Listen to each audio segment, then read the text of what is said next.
Missy with B&M Crop Consulting. We're out here in the field this morning to evaluate yet again more frost damage in beans. So this is our third pretty major event that we had. We had one back in April there, 21st and 22nd. It was very cold temperatures, but there wasn't a lot of beans up at that point. They were pretty hardy and we came through it pretty good.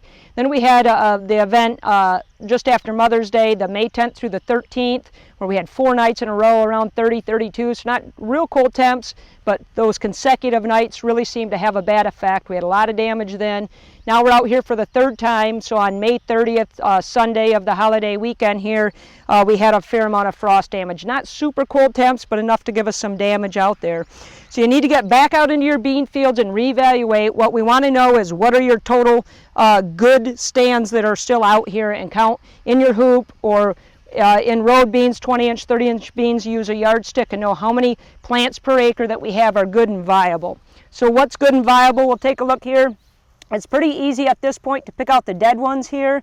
We are here a few days after the frost damage. You can see this one's totally dead. I got these examples here of ones that are dead. So you can see where the cotyledons are, it was dead. The main growing, or the 2 growing points there are dead. The main one's dead, so there's no question all these beans are going to be not in our count because they're dead. Then we're going to have some beans that are like this. So you can see the main growing point died, the unifoliates died, but down in here at the cotyledons are still green, and you can see I got some new regrowth happening there. See it on this one as well. Again, burnt this off, but you can see a nice regrowth coming in here by the cotyledons. So at this point, if you're going to have regrowth, it's going to be starting to show up because we're enough days after that frost damage. You take one like this here where we froze off the unifoliates, the main growing point, this cotyledon. This other cotyledon does have some green yet on it, but you look in there, it's pretty debatable if this is going to actually survive or not. And then we want to actually feel what that turgor pressure is underneath those cotyledons. This one's starting to feel a little weak, so I'm probably just going to at this point not count this one. You know, he may end up making it, but he's going to be pretty questionable. And I want to know what I have for good solid counts out here. So do some evaluations, figure out what's your total population at this point. We got a good solid 70, 80,000 population. We're going to be leaving the stand here as we're at the beginning of June now. But it's got to be consistent. If you got holes that are all gone, then you might have to go in and replant those areas because you got to think about that weed control issue. The other thing to keep in mind is stresses. So right now these beans are under stress. We're trying to recover from stress. The last thing we wanted to do right now is go out and add more stress. So if you're going out with your post-emergence herbicides, let's just wait. Get about 100, 120 heat units go by before we go ahead and start applying those again. Rolling, lots of rollers run, especially in the southern part of Michigan. Now this particular field we're too small for rolling anyways, we're only in unifoliate stage. But if your beans are out here in your first trifoliate that we have right here, if these are all opened up, so we're at that V1 grow stage, or 2 trifoliates are there, that's that timing for rolling. But again, if you go out here and you've got frost damage, you're recovering from that, again, I would hold off on that rolling. See if you can still get it in prior to that V3. We don't want to get that late, but we don't want to add more stress currently to these beans. So we've moved over into the cornfield now to evaluate the frost damage as well from May 30th. And some of the things you want to look for out there are what's the extent of your damage. So in some situations we may just have more of this kind of damage on the leaves where you see kind of getting this white cast or appearance to it here. Here you can see a kind of a yellow blotch. And as we've damaged some of that tissue in those leaves, a lot of times these leaves will kind of turn, kind of roll in a little bit. So the appearance when you're driving by gives it that kind of white cast or appearance to it. So if you're seeing that, more than likely what we're seeing is some of that frost damage. Here's a couple other examples here where we've really basically damaged, killed this tissue here, kind of worked its way down the leaf here.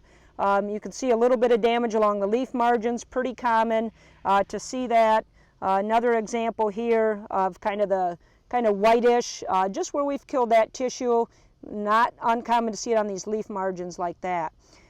So the other thing that you can see is actually where you've taken a lot of the tissue itself and killed it all the way down. So depending on how heavy of a frost you have, or in these low-lying areas, maybe in your fields, there might be some that's more burnt down to the ground. So the key in there is to see what the growing point's looking like. So in this situation where these ones are at, I've still got green tissue. So I have no concerns at all that this is going to be fine.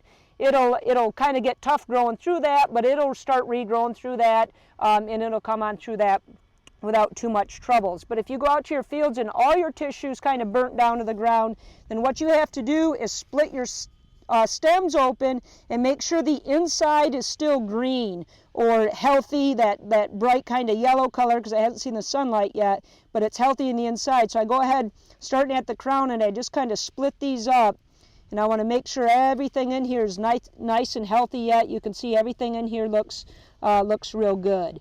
So on the outside it could look like the corn's dead, but the growing point here in this corn's pretty well protected. We're going to stay around this crown till about that V5 to V6 growth stage. Now I would say a lot of the corn in Michigan was somewhere between maybe V2 and V5 stage at the time of the frost. So the bigger your corn was, the more the concern whether or not your growing point's healthy. So if you go out there and you got all the dead tissues, split them open and see what you got there.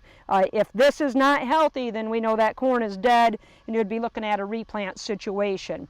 One of the most important things right now to do in your corn, you go out and you've got this type of damage out there, is not to add any more stress to this.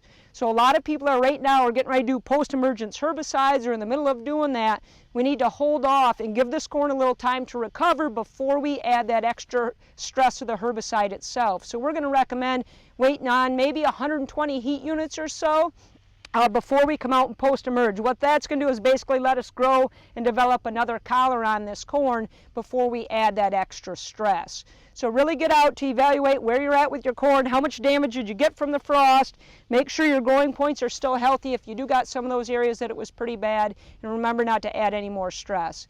And as always, you can keep up with our Twitter, Facebook, or to our website for more information.